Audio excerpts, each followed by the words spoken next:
सो dear students, यहाँ पे कुछ मैंने सेंटेंस लिखे हैं जो कि प्रीवियस ईयर जो एग्जाम में आए हैं रिगार्डिंग मॉडल्स। हालांकि इनके बहुत से चांसेस है कि ये आने वाले एग्जाम में भी आ सकते हैं, बिल्कुल इधर उधर कोई वर्ड हो सकता है, लेकिन यही सारी क्वेश्चंस 8th 9th और 10th की बात करेंगे तो एग्जाम में आने वाले सारे क्वेश्चन मैंने लिए हैं जेके बोस जो है website JK board of school education, वहां से क्वेश्चन बैंक से ये सारे क्वेश्चन लिए हैं। तो इन्हीं में से आपके एग्जाम में आने वाले हैं मॉडल्स।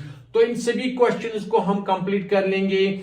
ये सभी एक ही पेपर में नहीं आएंगे, दो आते हैं, 3 आते हैं, लेकिन मैंने तकरीबन 8-9 यहाँ पे क्वेश्चंस लिए हैं और इनमें हमें क्या करना है, मॉडल्स को फिल करना है। चलिए एक एक करके इन सभी को देखते हैं कि क्या हमें लिखना है, कौन सा मॉडल यहाँ पे डालना है और क्यों डालना है। Let's start from the first one. पहला क्या है, यहाँ पे देखिए डैश डैश, यहाँ पे फिल इन द ब्लैंक है, ब्लैंक यहाँ पे dash dash her soul rest in peace, note of exclamation. हमने पहले ही पढ़ा है कि ब्लेसिंग के लिए क्या आता है, आपको याद होगा मैंने पढ़ाया ब्लेसिंग के लिए मे आता है, तो हम यहां पे लिखेंगे मे हर सोल रेस्ट इन पीस। तो एक कंप्लीट हो गया। इसके बाद दूसरा है, अब देखिए यहां पे सेंटेंस क्या है, they just not read this book for this topic.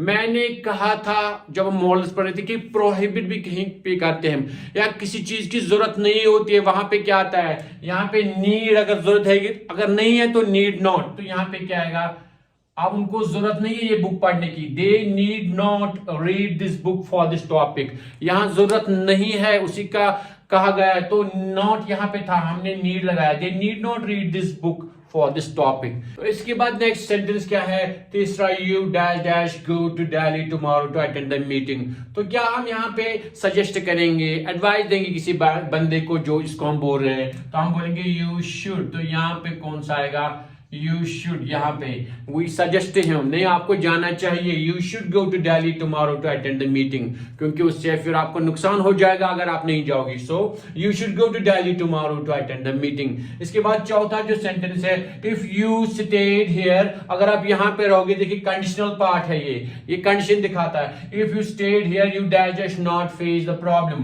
तो आपको पता है कि कंडीशनल पार्ट ज्यादा काम यूज करते हैं जो वुड होता है। If you stayed here, you would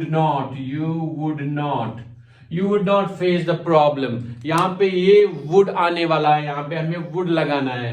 इसके बाद पांचवा है, anyone just write a poem on this topic। ये क्या दिखा रहा है, it shows ability, present ability, भैया कोई भी लिख सकता है इस पे poem।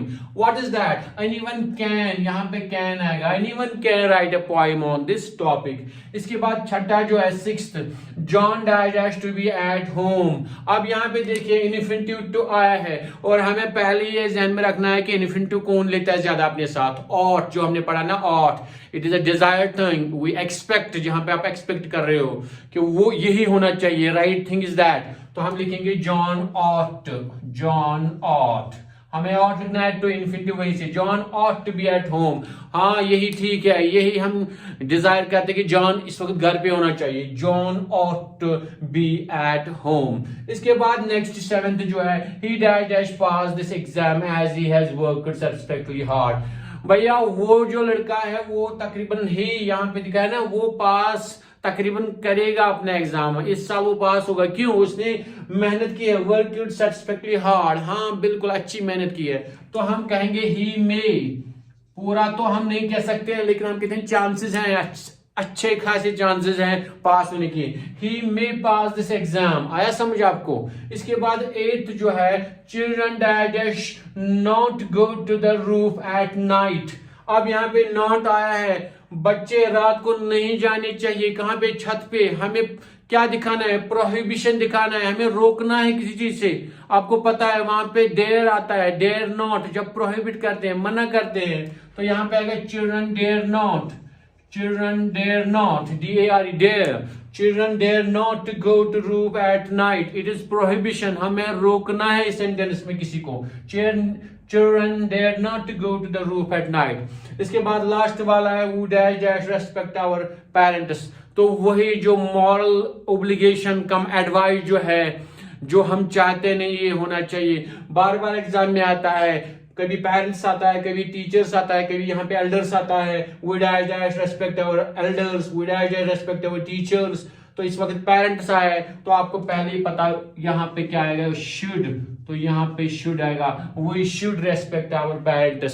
सो डियर स्टूडेंट्स, ये कुछ सेंटेंसेस है, तकरीबन 8-9 सेंटेंसेस है जो मैंने जेके बूस्ट वेबसाइट से लिए हैं, और इन्हीं के इर्द गिर्द आपका क्वेश्चन होगा मॉडल्स के रिलेटेड, चाहे पे 8th में हो, 9th में हो या 10th में हो। तो ये कैसे आपको करने थे मैंने आपको दिखा दिया है, क्यों लिखना है, कैसे लिखना है, वो भी मैंने आपको समझा दिया है। होपफुली मुझे उम्मीद है कि आपको ये मॉडल्स का टॉपिक कंप्लीट अंडरस्टैंड हुआ होगा। अगली वीडियो में हम अगला एक टॉपिक उठाएंगे related to these classes 8th, 9th and 10th। Till then take care, अस्सलाम वालेकुम।